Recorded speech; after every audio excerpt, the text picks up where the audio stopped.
இப்ப இந்த மாணவர்கள் எதை படிச்சு எதை பார்த்து எழுதுவாங்க அப்படின்னா அது புஸ்தகத்துல, ஸ்கூல் புஸ்தகத்துல தான். ஆமா. ஸோ அந்த டெக்ஸ்ட் புக் கமிட்டி அது இருக்குது, தமிழ்நாடு பாடநூல் நிறுவனம், அது வந்து ஒரு வாரியமா வச்சிருக்காங்க போர்டு. அதோடைய வாரிய தலைவராக லயோலா மணி அப்படிங்கிறவரை நியமிச்சிருக்கிறாங்க.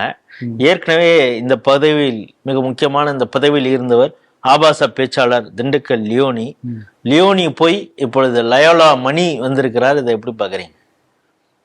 சாதாரணமா நான் பல பேருடைய பெயர் சொல்லும்போது அவங்க பேருக்கு பின்னாடி வந்து degree போட்டுக்குவாங்க. MA BA MA BL ஏதோ ஒன்று போட்டுக்குவாங்க, MSc.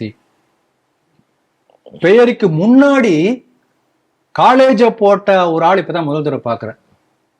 நீங்க யாராவது அந்த மாதிரி கேள்விப்பட்டிருக்கீங்களா? தெரியல.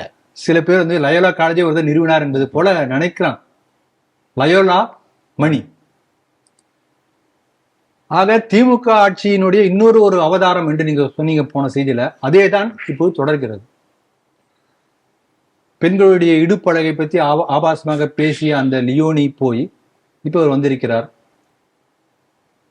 இந்த கல்வி, ஆரம்ப கல்வி, அதே போல இடைநிலை கல்வி, உயர்கல்வி, இவைகள் எல்லாமே வந்து கிறிஸ்துவ மயமாகணும், Christian lobby, Christian mind set கொண்டு வரணும் என்பதற்காகவே தொடர்ந்து பல கிறிஸ்துவ அமைப்புகள் வேலை செய்து கொண்டிருக்கின்றன.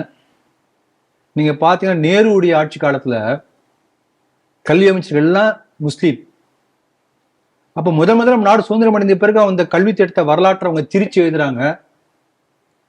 ஒரு பெரிய கொடுங்கோல் அரசன் அவுரங்கசீப்பை பாராட்டி எழுதுறாங்க. அவுரங்கசீப் செய்தது போல ஒரு கொலைகள், ஆலயங்களை இடித்தது, வரி போட்டது, அப்படிப்பட்ட ஒரு கொடூரமான ஒரு ஆட்சியாளரை யாருமே பார்த்திருக்க முடியாது. தன்னுடைய அப்பாவை ஜெயில போட்டாரு, அப்பதான் ஆட்சிக்கு வராரு. அப்புறம் தன்னுடைய பையனே ஜெயில போறார். தன்னுடைய சகோதரன் அண்ணா, அப்பாவை ஜெயில போட்ட அப்பாவுக்கு சகோதரன் தாராஷிகோன்னு பேரு, அவன் தலையை வெட்டி ஜெயில இருக்கிற அப்பாவுக்கு வந்து மதிய உணவு பார்சல் ஒரு கேரியர்ல போட்டு கொண்டு போய் திறந்து காட்டுறாங்க. இப்படிப்பட்ட கொடூரமான அவுரங்கசீப்பை பற்றி பாடநூல் புத்தகத்தில் என்ன எத்தனை வயதிற்கு எளிமையானவர். தன்னுடைய அந்த ஸ்கல் கேப் அவரை தேய்த்துக் கொள்வார். லட்சக்கணக்கான கோயில்களை இடித்து கோடி கோடியாக தங்கத்தை வந்து கொள்ளையடித்து சேர்த்தவன் எளிமையானவர். இப்படியெல்லாம் சொல்லி வரலாற்றை திரிப்பதற்கு காரணமாக இருந்து நேரு ஏற்படுத்திய அந்த கல்வி அமைச்சர்கள் வந்து முஸ்லிம் அமைச்சர்கள்.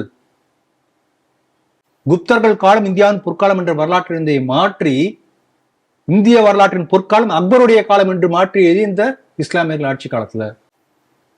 இப்படியெல்லாம் மாற்றினாங்க. இப்ப தமிழ்நாட்டுக்கு வருவோம். தமிழ்நாட்டுல இங்க நுங்கம்பாக்கத்துல இருக்கு தமிழ்நாடு பாடநூல் நிறுவன தலைமை அலுவலகம். நீங்க போய் பார்க்கலாம். அங்க நீங்க போனீங்கன்னா முதல்ல அது ஆரம்பித்த காலத்துல முதல்ல யாருக்கு தலைமை பொறுப்புல யார் இருந்தாங்க, அடுத்து யார், அப்படி வரிசையா படம் மாட்டியிருக்கும், வரிசையா இருக்கும். ஒரு 5 வருஷம் 10 வருஷம் இருப்பாங்களே தலைவர்.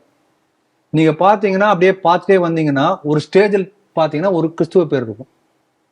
அதன் பொருக்கு முழுக்க முழுக்க முழுக்க முழுக்க கிறிஸ்துவ பேர் தான் இருக்கும். நடுவில் ஏதோ ஒரு ஹிந்து பேர் நடுவில் வந்து போகும். கிட்டத்தட்ட தமிழ்நாடு பாடல் நிறுவன தலைமை பொறுப்புல, நிர்வாகத்துல சொல்றேன், தலைமை பொறுப்புல தொடர்ந்து majority of the period is controlled by the Christian missionary. தமிழ்நாட்டுடைய சூழ்நிலையில் ஜோ அருண் ஏற்கனவே கூட இருந்தாரு, சிலபஸ் கமிட்டியில இருந்தாரு. இப்ப பாருங்க, சிலபஸ் கமிட்டியில இவர் ஒரு ஆளை போட்டிருக்காரு, அசோகன் என்று பேர். அவர் யார் தெரியுங்களா? அவர் வந்து வெளிப்படையாக உயர்கல்வியிலே கிறிஸ்துவ மதத்தை திணிப்பது எப்படி, கிறிஸ்துவ கண்ணோட்டத்தை ஆரம்ப கல்வியில் புகுத்துவது எப்படி, இப்படிலாம் தொடர்ந்து பல கட்டுரைகள், பிரசன்டேஷன்ஸ், பேப்பர்ஸ் வெளிப்படையாக செய்யக்கூடிய ஒரு அப்பட்டமான கிறிஸ்துவ வெறியரை சிலபஸ் பிரேமி கமிட்டியில போட்டிருக்காங்க. அப்ப வெர்ஷன் 2 இல்லாம என்ன? ஆகவே நாம் விழிப்போடு இருக்கணும்.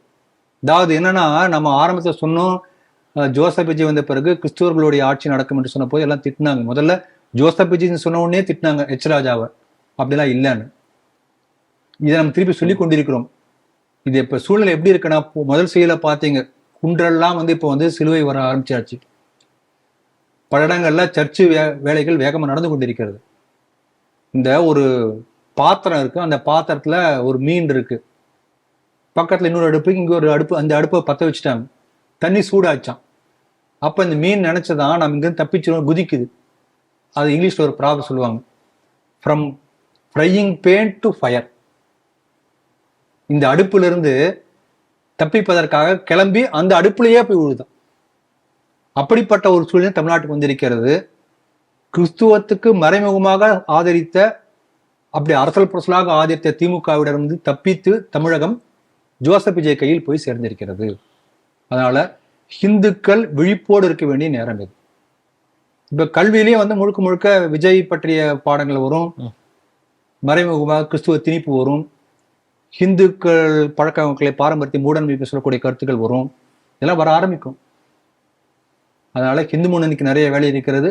ஒவ்வொரு ஹிந்துவும் விழிப்போடு இருக்கணும். இதே வந்து இப்படிப்பட்ட செயல்கள் ஏற்பட்டால் தடுத்து நிறுத்தக்கூடிய ஒரு போராட்ட வீரராக ஒவ்வொரு ஹிந்துவும் மாறணும். சோ ஒரு வருடம்லாம் வெயிட் பண்ண முடியாது. ஆமா, சில பேர் சொல்றாங்க ஒரு வருடம் அவருக்கு அவகாசம் கொடுக்கணும். அதாவது பொதுமக்கள் மத்தியில லஞ்சத்தை ஒழித்து விட்டார்கள், இப்ப லஞ்ச ஒழிப்பு தீர்ந்து விட்டது என்றெல்லாம் ஒரு பெரிய ஒரு நல்ல ஒரு பெயர் வந்து கொண்டிருக்கிறது. அந்த பெயரை தக்க வைத்துக் கொண்டு மறைமுகமாக இப்படி பல கிறிஸ்துவ ஆதரவு வேலைகளை செய்ய ஆரம்பிப்பார்கள் என்று நாம் பலமுறை சொல்லிக் கொண்டிருக்கிறோம். அவைதான் இப்ப தொடர்கிறது என்று நினைக்கிறேன்.